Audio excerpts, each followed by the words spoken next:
안녕하세요. 저는 30대 후반의 평범한 싱글맘이에요. 결혼 전 고부 갈등이라는 단어를 들었을 때 다들 무슨 생각을 하셨나요? 저는 웃었어요. 사람 사는 곳 다 똑같고 존중의 마음으로 대한다면 인터넷이나 TV 속에 나오는 그런 갈등은 없을 거라고 자신했거든요.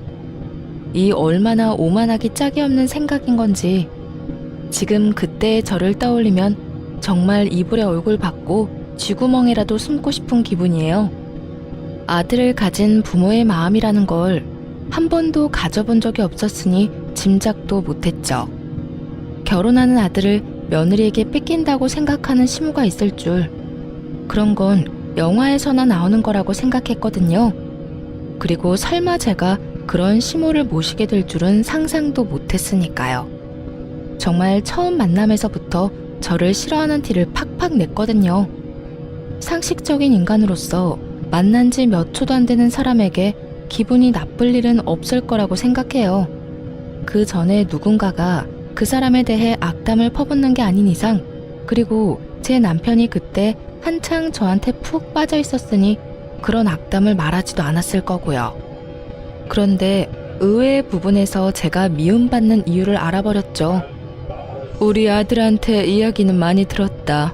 그래, 참 착하고 능력도 좋다지.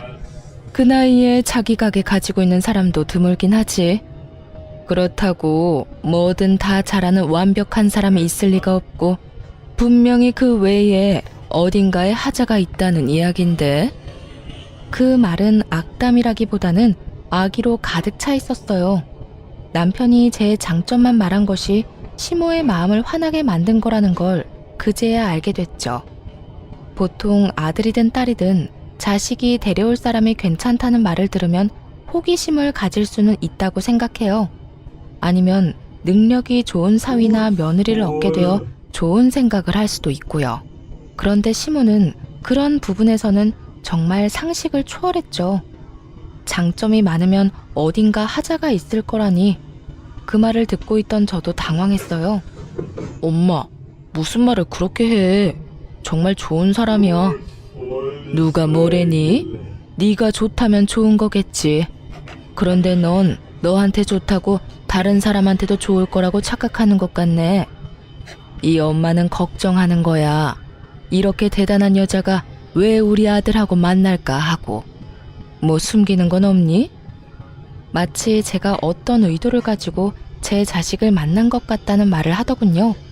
사실 숨기는 게 없는 건 아니었어요. 하지만 그것은 남자 문제라거나 뭐 그런 문제는 아니었어요. 그래도 이런 주제로 이야기가 흐르는 건 좀 별로라 시모의 말에 저도 얼른 대답을 했어요. 이 사람도 참 좋은 사람이에요. 장점도 많지만 무엇보다 저한테 잘해줘요. 서로가 잘 맞고 서로에게 잘해주면 그것만으로도 함께 가정을 꾸릴 수 있다고 생각해요. 의도라면 아마 좋은 사람을 만나 좋은 가정을 꾸리고 싶다는 의도겠죠. 그래, 지금 무슨 말인 듯 못하니. 그 좋은 감정이 언제까지 갈지는 모르겠지만 너희가 좋다면 결혼 허락은 해주마. 그렇지만 너 내가 혼자 사는 여자라고 무시는 하지 마라. 우리 아들 내가 얼마나 고생해서 키웠는지 너는 모를 거다. 그런 귀한 아들이야. 그러니 우리 아들 귀찮게 하는 일은 없길 바란다. 정말 딱딱한 사람이라고 생각했어요. 솔직히 이런 사람을 시모로 모셔야 하는 제 앞날도 그리 좋지만은 않을 거라는 걸 짐작은 했어요. 하지만 첫인상이 나쁘다고 그 뒤에도 안 좋은 건 아니잖아요. 사회생활을 해보니 오히려 그런 사람들과 더 잘 지내는 경향이 있었으니 오해가 있다면 풀고 서로 존중하면 좋은 고부관계를 만들 수 있을 거라고 착각했어요. 정말로요. 시모는 정말로 저와 남편의 결혼을 막지는 않았어요. 결혼은 수월하게 했죠. 어차피 시부는 일찍 돌아가셔서 없었기에 시모만 신경 쓰면 될 일이었어요. 그런데 결혼 후에 문제가 연달아 일어났어요. 시모가 저와의 사소한 대화나 행동으로 남편에게 거짓말을 하는 거예요. 어떤 식인지 들으면 정말 웃기지도 않을 거예요. 하루는 시모의 전화를 받았죠. 예, 너 네 남편 아침밥은 차려주니? 애가 왜 볼 때마다 저렇게 야위어가? 너 정말로 신경 쓰기는 하니? 네, 어머님. 아침밥 꼭 먹이고 있어요. 저도 아침에 밥 못 먹으면 안 되는 습관이 배어 있어서 둘이서 꼭 차려 먹고 있으니 너무 신경 쓰지 마세요. 제가 잘 알아서 할게요. 이런 대화를 나눈 적이 있거든요. 그런데 그날 저녁 시모가 남편한테 전화를 한 거예요. 전화를 끊고 나서 남편이 저한테 화를 내면서 그러더라고요. 당신 어머니한테 잘 좀 해줘. 이런 식으로 전화 오면 내가 뭐가 돼? 당신이 한 사소한 행동이 내 얼굴에 먹칠하는 거라고. 부부니까. 당신 행동도 내 평판에 들어갈 수밖에 없는데 이런 식으로 생각 없이 굴면 어떡해? 갑자기 화내는 남편에게 저도 어안이 벙벙해서 되물었죠. 무슨 일인데? 나 오늘 어머님이랑 통화 잘했는데? 어머니 보고 우리 일에 신경 끄라고 한 게 잘한 거야? 어머니가 기분이 어떠셨겠어? 아들 장가 보내고 잘 지내고 있나 궁금해서 연락했는데 새파랗게 어린 며느리가 신경 끄라고 하면 기분이 좋겠냐고. 아니야. 내가 어머님께 신경 끄라는 말을 어떻게 해? 어머님이 당신 아침밥 먹이고 있는지 확인하셔서 잘하고 있다고 어머님 신경 안 쓰셔도 된다고 말했지. 그 말에 어디가 신경 끄라는 말이야. 정말로 그렇게 말했어? 제 말에 그제야 남편이 화를 누그러뜨리더군요. 당연하지. 나 통화 녹음 자동으로 되는 거 알지? 그거 들려줄까? 그걸 듣고 나서야 남편이 제게 미안하다며 사과하더군요. 그러면서 어머니가 연세가 많아서 잘못 들으실 때도 있으니 이해해달라고 하더군요. 그런데 저는 그게 잘못 들은 거라고 생각하지 않았어요. 그 이전에도 이런 일이 종종 있었거든요. 분명 인사를 했는데 인사를 안 했다고 남편에게 이르거나 밥상을 차릴 때 조심스럽게 차렸는데도 기분 나쁘게 탁탁 소리내면서 밥 차렸다고 말할 때도 있었어요. 정말 이렇게 사소하고 작은 것들을 치사하게 건드는 시모를 보며 저도 점점 인내가 사라지고 있었어요. 그런데 이 모든 일들은 그냥 장난 수준이었어요.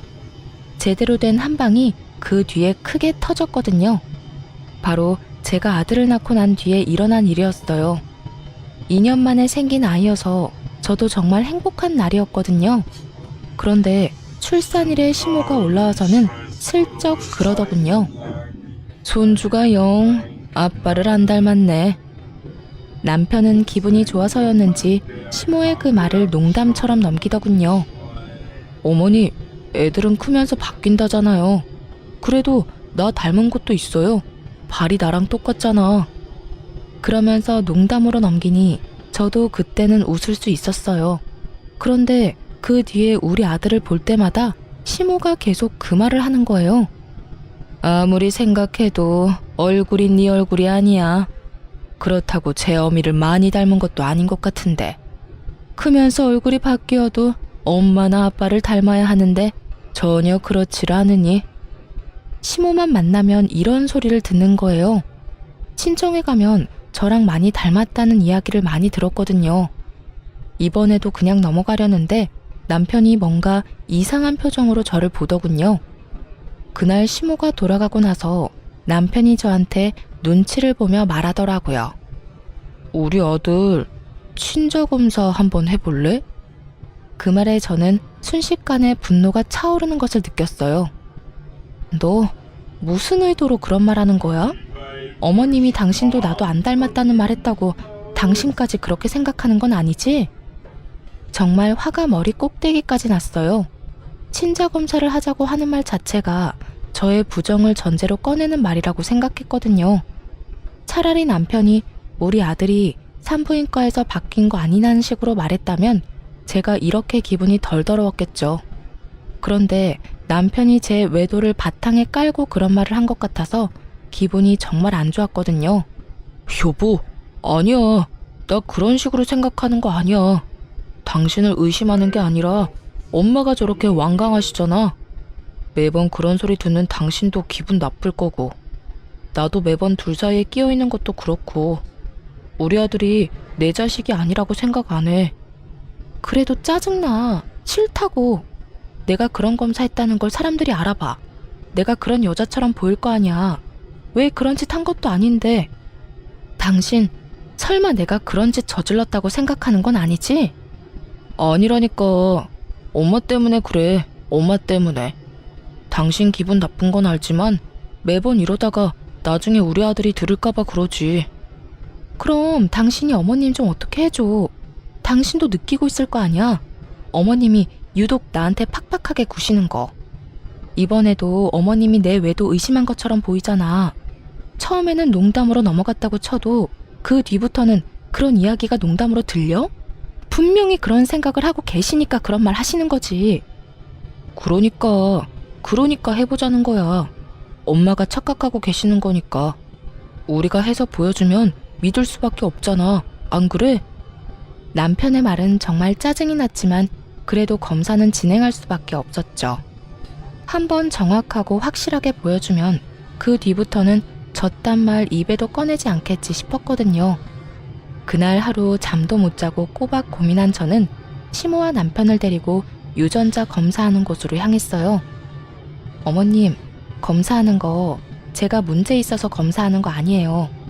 어머님이 뭘 원하시는 건지 모르겠지만 남편이 어머님 납득시키려면 이렇게 해야 한다고 해서 확실하게 하려고 어머님도 여기 모신 거예요. 그러니까 검사 결과 나오면 앞으로 장난으로라도 우리 아들이 남편 닮지 않았다는 말은 하지 마세요. 약속해 주실 수 있으세요? 당돌한 제 말에 시모가 알겠다고 깔끔하게 말하더군요. 그 의미를 전혀 모르겠더라고요. 며느리가 외도를 했다고 확신을 했다면 이런 검사도 못 믿는다고 했을 수도 있었을 거예요. 그런데 의외로 깔끔하게 수긍을 하니 의도가 뭔지 모르겠더라고요. 그렇게 검사를 했고 결과는 역시 친자일치였어요. 남편은 당연하다며 고개를 끄덕였고 시모는 갸우뚱하더군요. 아이 포함해 4명이 모여있는 집에서 시모가 아이를 빤히 보더니 검사 결과지를 한 번 더 보더군요. 그러고는 뭐라고 하는 줄 아세요? 그런데도 참 안 닮았단 말이지. 하긴 외탁을 했으면 못생겼을 수도 있지. 결혼식 때 보니 너희 처가 사람들 얼굴이 다 고만고만하니 멀끔한 사람이 없더라.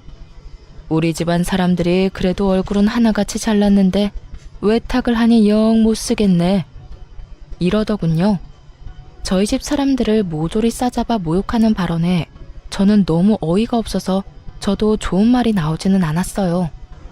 어머님, 도대체 무슨 말씀하시는 거예요? 어떻게 그런 말씀을 하실 수가 있어요? 저희 가족들이 어떤데요?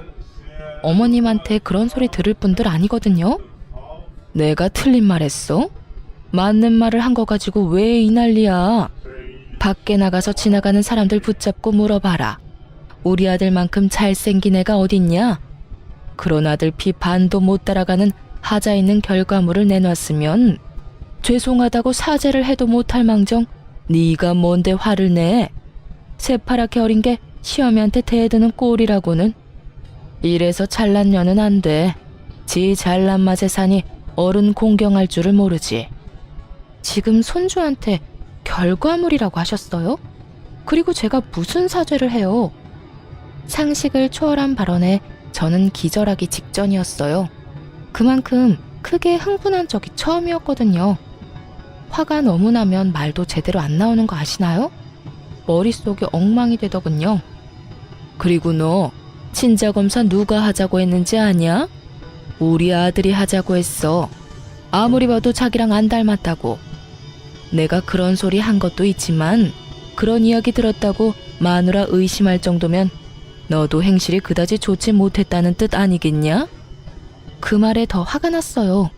저한테는 아니라고 어머니를 설득하기 위해서라고 말해놓고 본인은 정작 저를 의심하고 있었다니. 소름이 쫙 돋더라고요.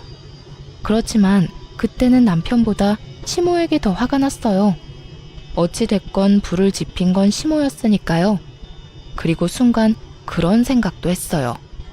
여태껏 저를 괴롭히려고 거짓말을 그렇게 밥 먹듯 해댄 시모가 이번에도 거짓말을 한 게 아닐까 하고요. 저랑 남편 사이 이간질 하려고 그런 건지도 모른다는 생각이 들었거든요. 그건 저희 부부 문제예요. 그리고 어머님이 그런 말 안 하셨으면 이런 말도 안 되는 일이 벌어질 일도 없었죠. 저와 시모 사이에 고성이 오가자 애는 중간에서 울어버렸고 잠시 전화 통화하느라 밖에 나가 있던 남편이 깜짝 놀라 들어오더군요. 무슨 일이야? 어머님한테 여쭤봐. 자기 혹시 친자검사 당신이 해보자고 한 거였어? 어머님이 당신이 제안했다고 하던데 정말로 그런 거였어? 말은 내가 꺼낸 게 맞는데 엄마 설득하려고 그런 거지. 설마 내가 당신 의심해서 그랬겠어? 남편이 잠시의 고민도 없이 그리 말하더군요. 시모 눈치를 안 보는 걸 보니 그건 시모만의 생각이었던 것 같았어요. 그래? 그럼 됐어. 아, 어머님 이제 가신대. 앞으로 안 오실 것 같아. 나도 애도 마음에 안 드시는데 굳이 여기까지 오시라고 할 필요 없잖아. 내 아들이 여기 있는데 왜 내가 못 와? 우리 아들이랑 나 떼어놓을 거면? 아니요, 그럴 생각 없어요.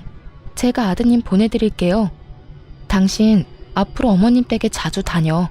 나는 어머님하고 말 섞기 싫어. 우리 아들이 나를 닮아서 외탁을 해서 못생겨서 보기 싫으시다네? 아, 하자 있는 결과물이라는 말도 하셨지? 내 자식이기도 하지만 당신 자식이기도 한데. 제 말에 남편도 깜짝 놀랐는지 시모에게 소리를 지르더군요. 엄마, 진짜 그런 말 하셨어요? 대체 무슨 생각이에요? 친자 검사까지 해드렸잖아요. 근데도 이런 식으로 계속 분란 일으키실 거예요? 이 사람도 많이 양보해서 검사해줬으니 어머니도 이쯤에서 좀 그만하세요. 시모는 그런 남편을 본체만 채하고는 저를 흘겨보더니 기분 나쁘다는 듯 가방을 들고 밖으로 나가더군요. 시모를 쫓아나갔다가 다시 돌아온 남편이 저를 달래듯 그러더라고요.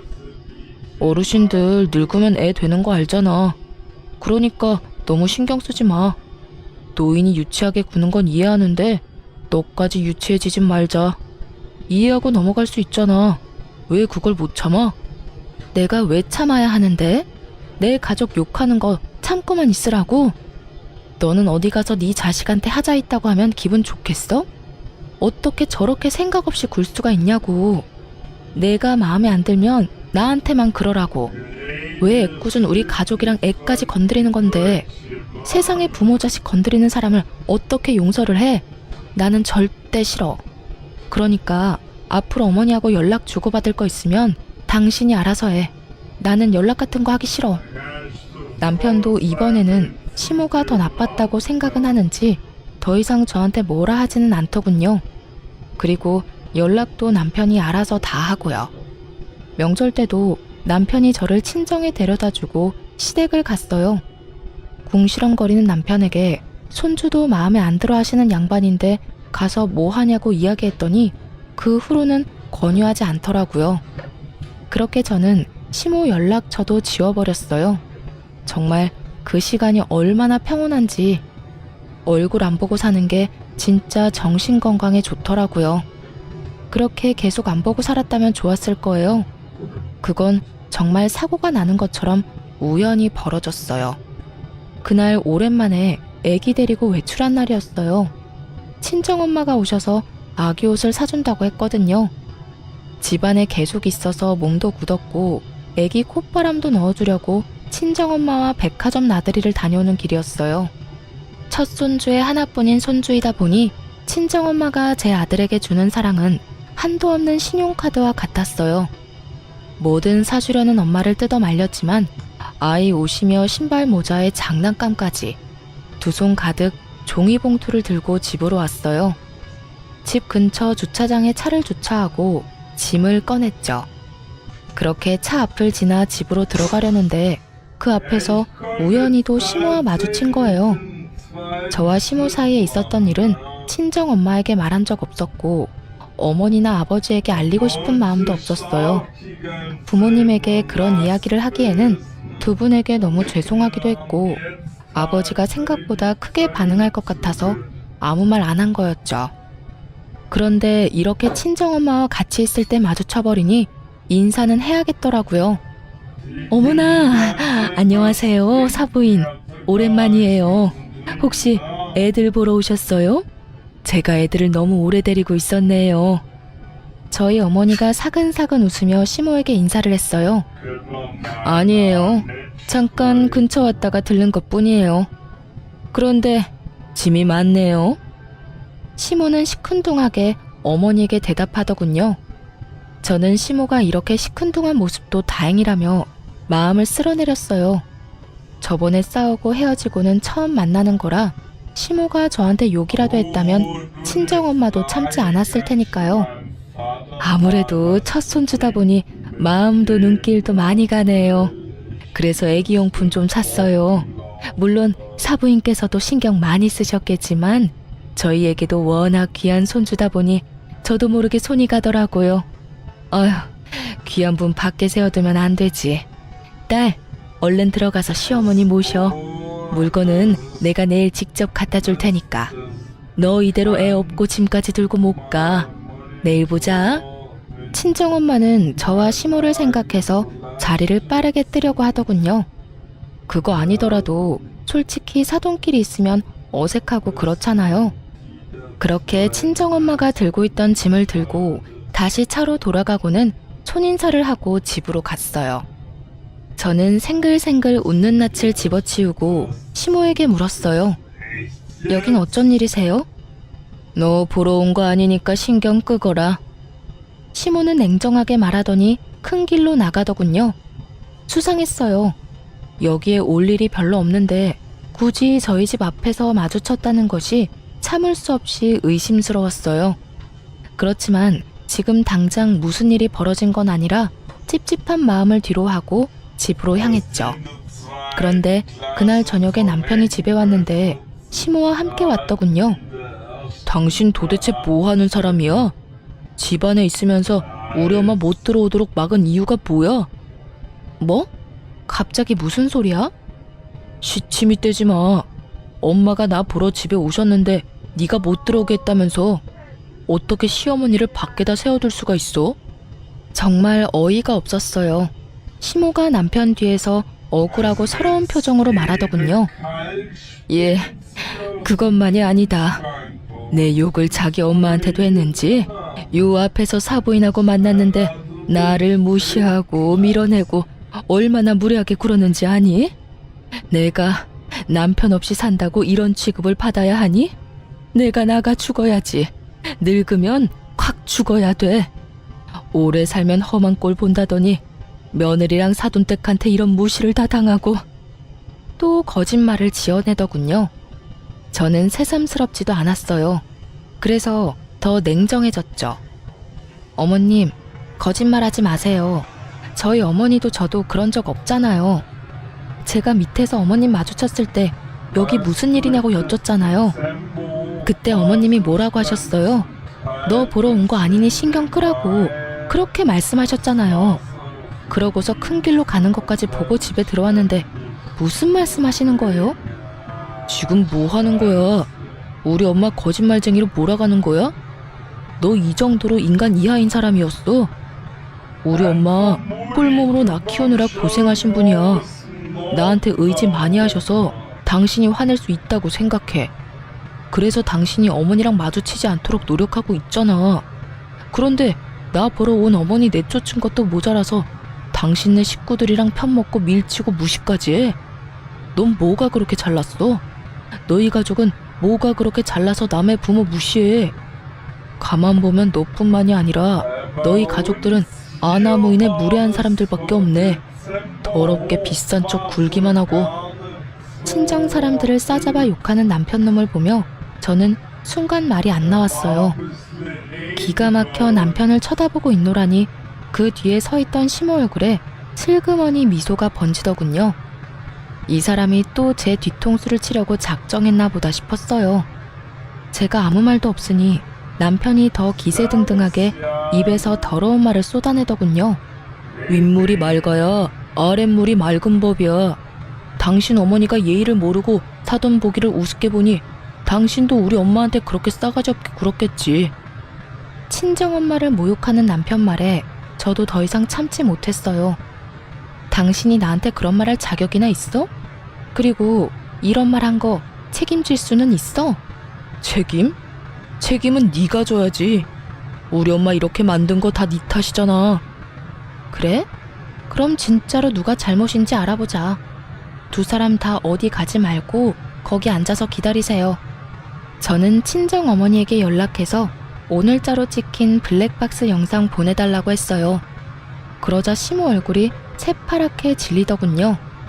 차에 다 찍혔을 거라고는 생각도 못했던 것 같더라고요. 그리고 어머니에게서 온 블랙박스 영상을 남편에게 보여줬어요. 차 앞에서 띠꺼운 표정의 시모와 생글생글 웃는 낯의 친정엄마가 동시에 비춰지자 남편이 계속 영상을 돌려만 보더군요. 무슨 말을 해야 할지 찾고 있는 것처럼 보였어요. 싸질러 놓은 말들은 더 이상 담을 수 없는데 수습을 하려니 답이 안 나오는 듯 머리만 벅벅 긁더군요. 그렇게 꿀먹은 벙어리가 돼서 한참을 폰만 돌려보던 남편에게 제가 먼저 말을 걸었어요. 직접 보니까 어때? 당신이 어머님한테 들은 게 사실인 것 같아? 여기 어디에 밀치고 무시하는 장면이 있어? 이 장면 어디에 싸가지 없고 무례하고 사람 무시하는 사람이 있냐고. 그게 있으면 당신 어머님이겠지. 시종일관 웃는 낯으로 말하는 우리 엄마 앞에서 잔뜩 굳어서 기분 나쁜 표정 짓고 있는 건 당신 엄마니까. 시모도 증거 영상을 보고 거짓말이 들통난 터라 아무 말 못하고 있더니 결국 한 소리 듣고는 자리에서 일어나 밖으로 나가버리더군요. 당신이 뭔데 아무지 없는 우리 엄마를 욕해? 너희 엄마 말이면 똥으로 매주를 쓴데도 믿겠지? 마누라가 얼마나 만만해 보이면 처갓집 식구들까지 아래로 보겠어. 불쌍한 우리 엄마 이용해서 자기한테 유리하게 말 지어내고. 근데 더 화가 나는 건 그 얄팍한 수에 넘어가서 나랑 우리 엄마 신나게 욕한 당신이야. 나는 당신 어머니처럼 입만 열면 거짓말하면서 옆 사람 힘들게 만드는 사람 부모로 모시면서 살고 싶지 않아. 에이, 별것도 아닌 일로 무슨 그런 말을 해. 내가 잘못했어. 다 잘못했으니까 이제 그만 화 풀어. 살다 보면 오해도 할 수 있고 말이 와전될 수도 있고 그렇지. 그런 거 하나하나 다 따지면서 어떻게 살아? 지금 상황에서 화를 어떻게 풀어? 당신 정말로 나랑 우리 엄마를 그런 식으로 보고 있었던 거 아니야? 그렇게 생각했으면 당신도 나랑 살지 마. 안 살면 되지. 나도 나 싫다는 사람이랑 살기 싫어. 그러니까 우리 그만 이혼해. 더 이상 당신이랑 당신 어머니 때문에 이렇게 비참하게 살고 싶지 않아. 내 말은 못 믿고 어머니 말만 믿는 남편놈도 내가 마음에 안 든다고 매번 거짓말로 나를 나쁜 년으로 만들려는 시모도 둘 다 못 믿어. 상황을 한없이 가볍게 여기며 사과했으니 그냥 넘어가자는 남편놈을 보며 제 마음은 차갑게 식어가고 있었어요. 그리고 머릿속에는 이혼 생각이 굳게 자리 잡아가고 있었죠. 남편이 시모와 연을 끊고 살겠다고 한다면 이혼은 잠시 미뤄둘 생각도 있었어요. 그런데 그 주 주말에 시댁 어른 잔치에서 시모가 내 욕을 하고 다녔다는 이야기를 제가 듣게 됐죠. 이모님 칠순 잔치를 한 그 가게 사장이 저랑 같은 개원이었거든요. 그 친구가 저한테 말해주더군요. 아주 악에 바친 것처럼 이 사람 저 사람한테 며느리랑 사돈댁이 자기 무시했다며 없는 말 퍼다 나르고 있었다고요. 결국 저는 참지 못했어요. 기다려주지도 않았어요. 그날 저녁 남편이 퇴근해서 돌아오자마자 문 앞에서 말했어요. 우리 이혼해. 내가 어떻게든 참아보려고 했는데 당신 어머니 하는 행동 때문에 더는 안 되겠어. 어차피 당신도 고민한 적 없잖아. 어머니랑 나 사이에 있었던 일 그냥 흐지부지하게 지나가고 싶은 거 다 알아. 그치만 나는 더 이상 내가 없는 데서 욕 얻어먹고 싶은 마음 없거든? 이혼 소송하면서 당신 어머니에 대한 명예훼손 소송도 진행할 거야. 만나는 사람들 모두에게 나랑 우리 엄마 욕하고 다닌다는데 어디 계속 그렇게 하시라고 전해줘. 며칠 있다가 법원에서 연락 갈 테니까. 야, 꼭 그렇게까지 해야겠어? 우리 엄마가 잘못한 것도 있지만 네가 얼마나 싸가지 없게 굴었으면 우리 엄마가 저렇게 행동하겠어? 그리고 이혼하자면 누가 겁나는 줄 알아? 나도 갈 때까지 갈 거야. 잘잘못 가려서 나도 내 살 길 찾아야지.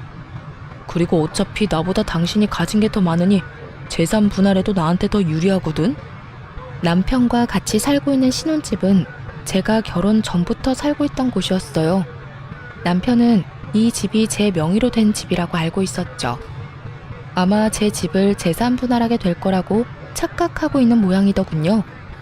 그 생각 자체가 가소로웠어요. 방귀 낀 놈이 성낸다고 남편 놈이랑 시모가 잘못한 건데 제가 왜 저한테 불리한 일을 해야 하죠? 남편 놈 잔머리가 한창 행복회로 돌리고 있을 때 남편 전화기가 울렸어요. 폰에 찍힌 이름을 한번 보더니 제 얼굴을 다시 보더군요. 연락이 온 사람은 저희 친정 아버지였어요. 저한테 줬던 거요? 남편은 의아한 목소리로 되물었어요. 하긴 받은 적이 없다고 생각했으니 뭘 가지고 있는지도 모르겠죠. 자네가 살고 있는 그 집, 그거 내 집이야. 내가 우리 딸 살도록 해준 집이라고. 그런 집에 너 같은 놈을 몇 년이나 품고 있었다니. 에라이 천하의 몹쓸 놈 같으니. 내가 사람 하나는 잘 봤지. 그때 안 준 게 신의 한 수다 이놈아. 집주인으로 말하는 건데 당장 그 집에서 꺼져. 친정아버지와의 전화로 그제야 일의 심각성을 알게 된 남편이 제게 사과를 하더군요. 여보, 이거 다 무슨 일이야? 내가 사과할게. 일단 나는 아무것도 몰랐고 내가 했던 말들이 뭐든 그건 그냥 홧김에 한 말이야. 그러니까 당신이 좀 이해해주고. 웃기고 자빠졌네. 이제 알겠어? 넌 나한테서 아무것도 못 가져가. 가져가게 둘 생각도 없고. 애도 내가 데려갈 거야. 당신 어머니가 우리 애한테 어떤 짓 저질렀는지, 그리고 당신이 우리 애를 어떤 식으로 보고 있었는지 내가 다 알고 기록해놨고 녹음해놨어. 그러니까 애 데려갈 생각하지 말고 조용히 이혼이나 기다려. 남편 놈은 제 말도 무시하고 그 다음날 바로 친정아버지를 찾아갔더군요. 용서를 빌면 아버지가 이해해줄 거라고 생각했나 봐요. 그런데 아버지는 남편을 용서해줄 생각이 전혀 없었어요. 여기가 어디라고 기어들어와? 당장 안 나가? 왜? 그 집이 내 집이라니까 이제 와서 아까워? 아니면 재산 분할 안 될 거 아니까 이혼하기 싫어졌어? 그런데 어쩌냐? 이미 네 놈이 그 가벼운 입으로 짓거린 모든 말을 내가 다 들어버렸는데 평생 용서를 빌어도 용서할 생각 없으니까 당장 나가. 이 정신 나간 놈아. 결국 말도 제대로 못 꺼내보고 퇴짜를 맞고 집에 돌아왔더군요. 저는 당연히 집에 들여보낼 생각이 없었고요. 비밀번호를 바꿨더니 남편 놈이 못 들어오고 발만 동동 굴리더군요. 그런데 그 와중에 시모까지 딱 등장했어요. 여보, 미안해. 내가 정말 평생을 두고 속죄하면서 당신한테 미안해하면서 바짝 엎드려 살게. 그러니까 잠깐 얼굴 보고 이야기만 하자. 오해는 다 풀고 오해 안 생기도록 방법도 마련하고. 야, 네가 왜 저런 애한테 사과를 해? 적반하장도 유분수지. 지금도 봐라. 지 남편 시애미 문 앞에 세워놓고 이게 무슨 경우니? 너 부모가 너를 이렇게 예의 없이 키웠어? 남의 자식한테 전화해서 무슨 소리를 했길래 애가 기가 죽어서 너한테 설설 기냐는 말이야. 시모가 눈치 없이 제 아들 편을 들며 욕을 하자 남편이 식겁을 하며 시모를 말리더군요. 엄마, 무슨 말씀하시는 거예요? 제발 가만히 좀 있어요. 가만히 있어주는 게 나한테 도움되는 일이라고. 알지도 못하면서 왜 자꾸 일을 크게 벌려요? 나 이러다 돈 다 털리고 길거리에 나앉으면 엄마가 책임질 거야? 갑자기 자기에게로 화살이 돌아오자 시모가 급 당황하며 어리둥절해 하더군요. 하긴 그간 충실히 시모 편을 들던 남편이 갑자기 노선을 변경하니 당황할 수밖에요. 그러던 말던 저는 솔직히 아무 상관없었고 그냥 재미만 있었어요. 문 앞에서 그러고 있으면 신고할 테니까 집으로 돌아가. 그리고 당신 짐은 내가 내일 곱게 포장해서 시댁으로 보낼 테니까 그렇게 사랑하고 믿고 신뢰하는 어머니랑 둘이서 살아. 싸가지 없고 무례하고 나쁜 년인 나 같은 거랑 살지 말고. 어차피 이 집에 가져온 것도 얼마 없잖아. 우리 아버지 집에 혼수도 내가 다 해서 너는 몸만 딸랑 들어왔잖아. 그 주제에 뭐가 그리 대단해서 나한테 감히 이빨을 드러내? 차가운 제 말에 결국 남편 놈도 시모도 돌아갔어요. 그리고 이혼 소송이 끝나고 저희는 법적으로 남이 됐죠. 당연히 애는 제가 데려왔고 위자료도 제가 받았어요. 저한테 유리할 수밖에 없었죠. 시모의 그 행동이 저에게 큰 스트레스를 주었지만 동시에 이혼에서는 더 큰 증거가 되어줬거든요. 그런데 이혼 후 3달도 지나지 않아서 전 남편이 웬 젊은 여자를 데리고 제가 일하는 카페로 찾아왔더군요. 딱 봐도 과시용으로 데려온 듯 화려하고 예쁘고 어렸어요. 잘 지냈어? 이혼하고 처음 보네. 지나가다가 소식이라도 알려줄 생각으로 들렀어. 여기 내가 곧 결혼할 여자친구. 속이 훤히 내려다 보이는 참으로 생각 없는 행동이었어요. 그 여자를 소개하며 제 속을 긁을 생각이었던 모양이에요. 여기서 제가 화내면서 이게 무슨 짓이냐고 성질을 내기를 바란 건지 아니면 후회하고 매달리기를 바란 건지 모르겠지만 전 남편 좋을 대로 해줄 생각은 전혀 없었어요. 그리고 남자친구가 전철을 만나러 간다는데 쫄래쫄래 따라온 여자도 남편처럼 생각 없어 보였어요. 생각 없는 건 여전하네. 여기가 여자친구 데리고 올 곳이긴 해. 무슨 생각인지 훤히 보여서 좀 우습긴 한데 나는 당신 결혼? 당신 인생? 하나도 신경 안 써. 그것보다 해야 할 일이 너무 많아서 못해. 그러니까 가만히 있는 사람 신경 건드리지 말고 나 없는 데서 잘 지내. 내가 못 지내라고 고자 지내는 것도 아니고 그냥 인연 끊고 서로 얼굴 안 보고 살고 싶다는데 그거 하나도 못 들어줘? 그렇게 빈정대고 있는데 건물 관리인이 카페로 들어왔어요.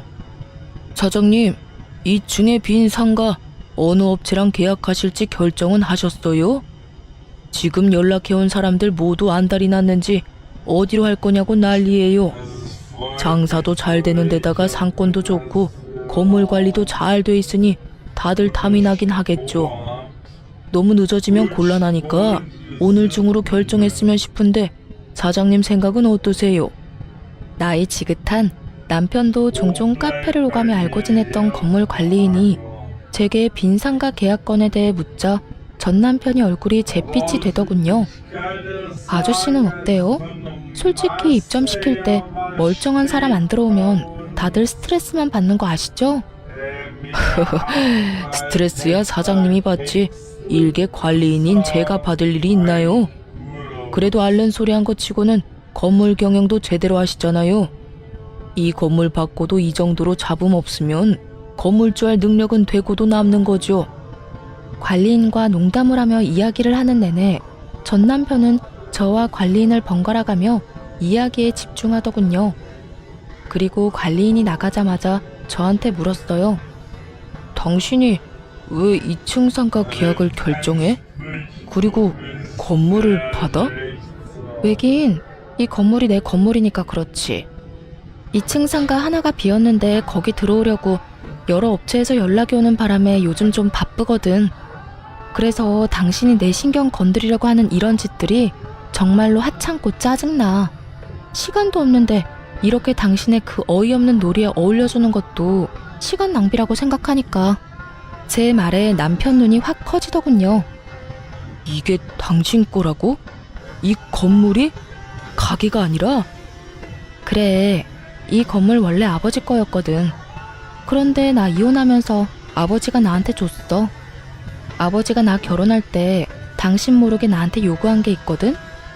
아버지 이름으로 된 건물 다 숨기라고. 당신이랑 결혼해서 애 낳고 5년이 지났는데도 우리가 잘 살고 있었으면 이 건물 주겠다고 하셨어. 근데 애가 5살이 되기 전에 우리는 이혼을 했지. 네가 개차반 같은 인간이고 우리가 이혼을 했으니 아버지가 아주 잘했다면서 이혼과 동시에 나한테 준 거야. 나는 이 건물 받으면 원래 당신이랑 공동명의로 하려고 했거든? 근데 그때 아버지 말 안 듣고 이 건물 받았으면 너한테 다 뺏겼을지도 모른다고 생각하니까 엄청 오싹하네. 잘 된 거지. 우리 아버지가 현명하시긴 하셔. 신기하지? 아버지는 당신 뭘 보고 이런 사람인 걸 예상했을까? 그때는 당신도 제정신처럼 보이긴 했는데 말이야. 아버지가 저에게 숨기라고 한 것은 아버지의 재력이었어요. 제가 나쁜 사람에게 이용당할까봐 걱정이었다고 하셨거든요. 작정하고 속이려고 드는 놈들은 못 이기니 처음부터 네가 먼저 상대방을 속이라고 말이죠. 그러니 처음부터 그 건물은 제 것이 될 거였어요. 전 남편만 모르고 있었을 뿐이죠. 그리고 솔직하게 말하면 공동명의는 거짓말이었어요. 전 남편과 같이 할 생각도 없었고 아버지가 그걸 허락해 줄 뿐도 아니었죠. 이혼 전에도 남편 이름으로 하느니 외손주 이름으로 하는 게 더 낫다고 생각하시고 계셨더라고요. 그런데 제가 왜 그런 말을 했는지 아세요? 전 남편의 그 표정이 보고 싶었거든요. 아쉬워서 죽을 것 같은 표정. 손에 다 들어올 뻔했던 행운이 송두리째 사라지는 표정. 그 표정을 보고 싶어서 거짓말을 했어요. 젊은 여자 데리고 와서 저를 흔들려고 한 놈에게 이 정도 거짓말은 별거 아닌 거죠.